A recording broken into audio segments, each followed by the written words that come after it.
Ukážeme si ránu z rafu. Raf je tráva, která se nachází v blízkém okolí fairwaye. Je to tráva, která je zhruba o 3 cm vyšší než samotná fairway. Musíme zvolit malinko jiný přístup, než na jaký jste zvyklí u odpalu z fairwaye nebo z odpaliště. Je potřeba umístit míček k zadní části postoje, tedy blíže k pravé noze. Tím, že budeme mít balón u pravé nohy, nám vznikne strmější nápřah, tedy i strmější švih dolů do balónu. Tím se vyhneme zbytečnému kontaktu s travou.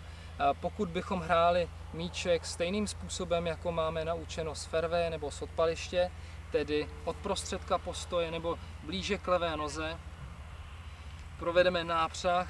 Ten nápřah je víc plochý. Už i při nápřahu nám hůl jde zbytečně vysokou travou, která mění směr nápřahu. Při švihu do míče se vysoká tráva začne omotávat kolem krčku hole. To způsobí, že se hůl začne přivírat, rány vám budou mít tendenci lítat doleva při zemi.